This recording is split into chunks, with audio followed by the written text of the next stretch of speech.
Halo, Assalamualaikum warahmatullahi wabarakatuh. Berjumpa kembali di mata pelajaran sosiologi. Kali ini kita akan membahas salah satu materi di kelas 11 semester 2, kompetensi dasar tentang konflik, kekerasan, dan perdamaian, yaitu tentang metode penyelesaian konflik dan kekerasan untuk perdamaian.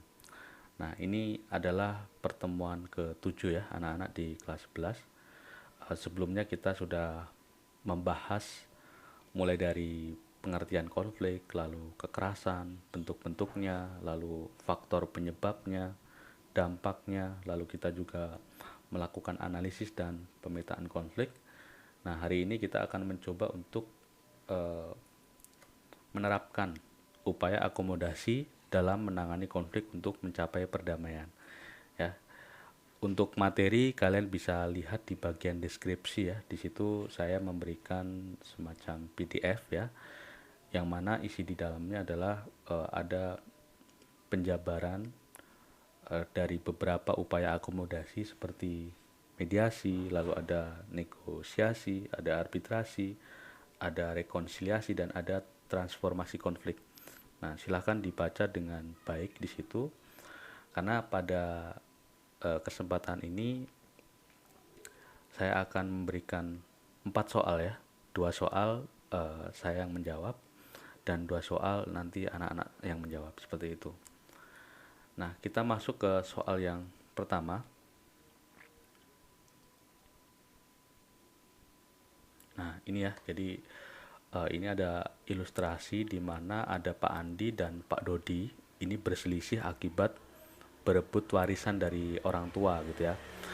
Lalu dilihat dari faktor penyebabnya, si Pak Andi ini mendapatkan harta warisan yang lebih banyak daripada adiknya, yaitu sebidang tanah seluas 1 hektar beserta rumah. Sedangkan Pak Dodi, adik dari Pak Andi ini, tidak terima dengan pembagian warisan tersebut karena dianggap tidak adil.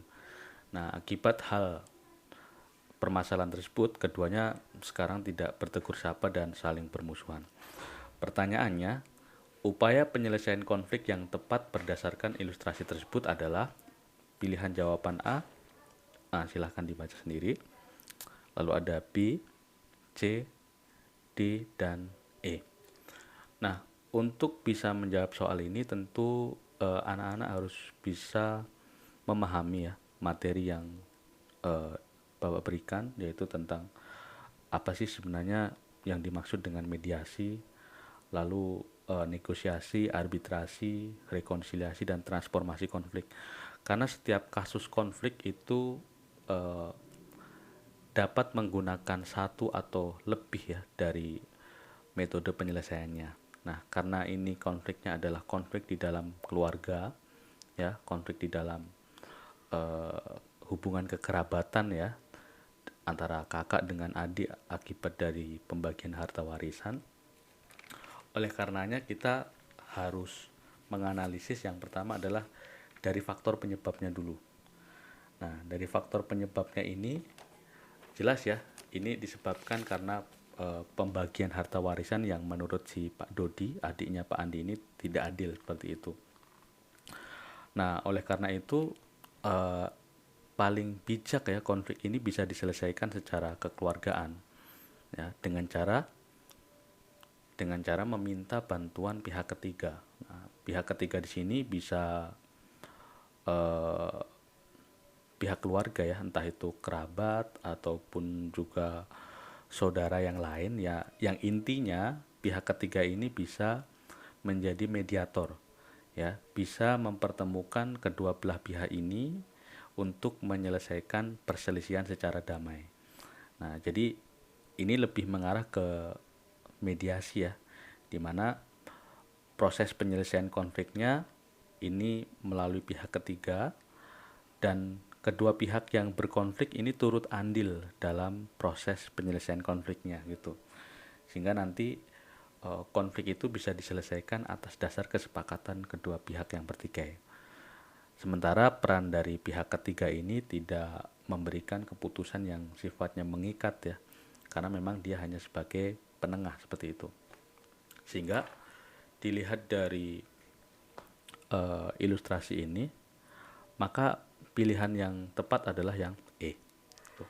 Nah, kenapa bukan yang A? Nah, ini terlalu dini ya untuk menyelesaikan konflik di pengadilan, karena biasanya tahap awal dari proses penyelesaian konflik itu adalah dengan cara musyawarah, mempertemukan dulu gitu ya. Ini menjadi opsi terakhir kalau memang jalan buntu, itu baru di pengadilan. Lalu kenapa opsi B? Pak Andi membujuk adiknya untuk menerima bagian warisan yang diperolehnya. Tentu ini kan jelas ya, si Pak Dodi ini tidak terima. Nah, kalau hanya sekedar membujuk, saya kira juga tidak akan bisa menyelesaikan konfliknya gitu. Lalu yang C, kedua pihak bertikai menyelesaikan perkara melalui lembaga arbitrase. Nah, lembaga arbitrase juga bukan ya seperti yang anak-anak baca, bahwa arbitrase ini kan semacam penyelesaian konflik yang formal ya, di mana pihak ketiga ini punya kedudukan yang lebih tinggi dan punya keputusan yang sifatnya mengikat gitu. Dan biasanya arbitrase ini digunakan untuk menyelesaikan konflik-konflik yang menyangkut sengketa perdagangan atau perindustrian, pasar modal atau keuangan gitu ya. Bahkan ini juga bisa digunakan untuk sengketa antar negara ya, yaitu arbitrase internasional, sehingga kurang pas kalau ini digunakan untuk menyelesaikan masalah Pak Andi dan Pak Dodi ini. Lalu yang D, pihak yang berkonflik menghadirkan aparat kepolisian, ini juga kurang tepat ya. Biasanya kalau kepolisian ini kan sudah masuk ranah pidana, sementara ini bukan ranah pidana, masih perdata, sehingga yang paling bijak adalah jawabannya yang E. Itu untuk nomor 1. Selanjutnya nomor 2. Nah, di sini ilustrasi kasusnya adalah ada pedagang gitu ya, yang dia berjualan tanpa izin, yang dia berjualan di sepanjang trotoar, dan dia melakukan aksi demonstrasi menolak dipindah secara paksa oleh petugas ketertiban. Mereka beralasan kalau dipindah nanti takut ya akan menurunkan penghasilan mereka, seperti itu. Akhirnya pemerintah kota membuka kesempatan berunding. Nah, dari hasil perundingan itu PKL atau pedagang kaki lima ini bersedia dipindah dengan syarat pemerintah kota mencarikan tempat baru dan mempromosikan mereka melalui media massa lokal. Nah, proses penyelesaian konflik tersebut dilakukan melalui ada mediasi, arbitrase, negosiasi, ada rekonsiliasi, dan ada transformasi konflik. Nah, untuk menjawab soal ini, tentu kita harus tahu kata kuncinya dulu ya.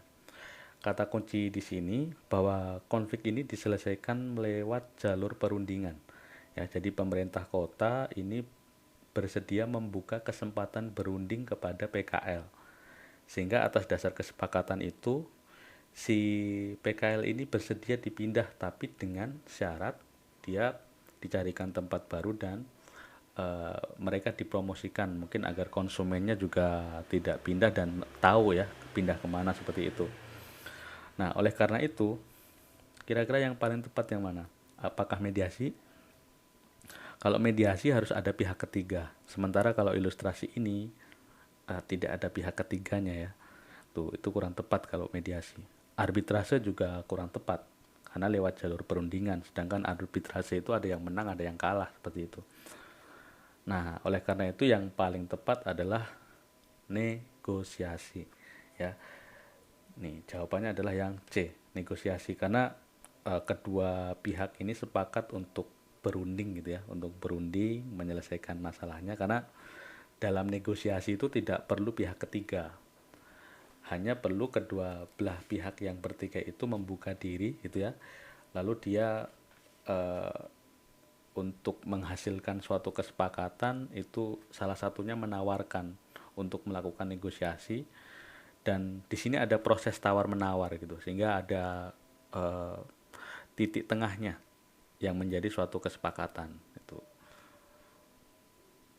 Jadi jawabannya C ya. Kalau rekonsiliasi juga kurang tepat dan transformasi konflik juga kurang tepat. Nah, ini untuk dua soal yang Bapak jawab ya. Untuk selanjutnya soal nomor 3 dan 4, anak-anak silahkan untuk menjawab. Nah, tapi di sini bukan hanya sekedar menjawab pilihan jawabannya A, B, C, D atau E ya, tetapi harap memberikan alasan gitu ya. Misalnya untuk soal nomor 3 ini anak-anak menjawab yang pilihan A misalnya. Ya, diberikan alasannya kenapa A. Dan juga bisa diberikan alasan kenapa pilihan jawaban B, C, D, dan E itu kurang tepat. Itu untuk soal nomor 3. Begitu juga untuk soal nomor 4. Ini ya, nomor 4 juga sama. Jadi silahkan untuk memilih jawaban yang paling tepat menurut kalian disertai dengan alasan serta analisisnya. Seperti itu. Silahkan untuk mengirim jawabannya di kolom komentar yang ada di bawah gitu ya. Itu saja untuk pertemuan hari ini. Terima kasih. Sekian. Wassalamualaikum warahmatullahi wabarakatuh.